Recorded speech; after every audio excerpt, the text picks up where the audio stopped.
दोस्तों अॼु असांजी गैदरिंग कंहिं ट्यूबवेल ते या कंहिं स्विमिंग पूल ते न आहे, बल्कि अॼु असां वञूं पिया सूजो साहब मां ॿिया दोस्त आहिनि अंब वठणु मंडी तां, जंहिंजो इंतज़ारु सॼो साल कंदा आहियूं। पोइ ज़ाहिर ॻाल्हि आहे उनखे ओहिड़े तरीक़े सां काफ़ी दोस्तनि मूंखे असांखे चयो आहे त ठीकु आहे तव्हां ॾाढो ज़बरदस्त थी कयो था, पर कुझु हिन जा बेनिफिट्स बि ॿुधाए छॾिया। ठीकु आहे, हिन जो टेस्ट ॾाढो ज़बरदस्त आहे, पर इन जा सिहत जा बि काफ़ी फ़ाइदा आहिनि। डाइजेशन इम्प्रूव कंदो आहे, कोलेस्ट्रोल लेवल खे मेंटेन कंदो आहे, आई हेल्थ जे लाइ सुठो आहे, हार्ट जे लाइ सुठो आहे। इन जा अनेक फ़ाइदा आहिनि, वाइटामिन्स आहिनि, वाइटामिन ए आहे, वाइटामिन सी आहे, फाइबर्स आहिनि, तमामु घणियूं शयूं आहिनि।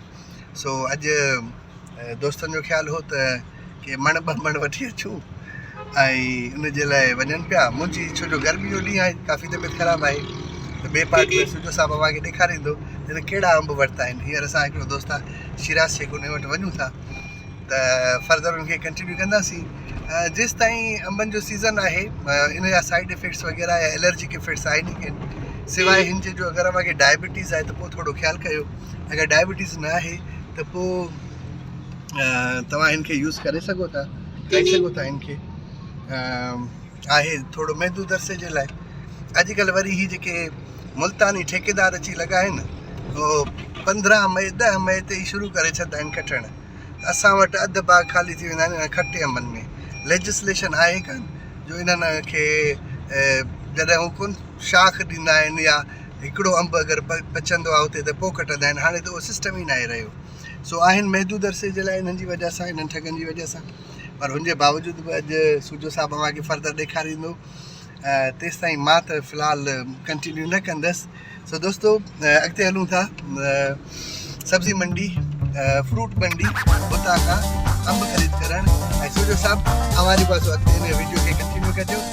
4800 घटि नथा हलायूं। ॾेखारे असां वीडियो असां ॿ टे ॿिया गॾु माल आहे सुठो आहे। माल हिकु नंबर में सुठो आहे। माल 2800 वठियासीं। तुंहिंजो इहो हिते ॿियो अथई माल, असांखे हिन खां वधीक खपे। ॿ मण वठंदासीं।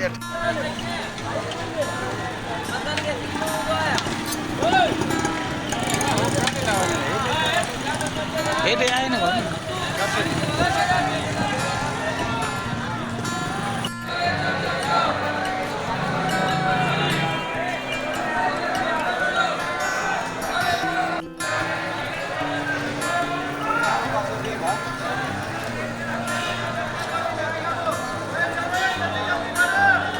ये सब्जी मंडी आहे जिते अंब आहिनि, कचा अंब आहिनि।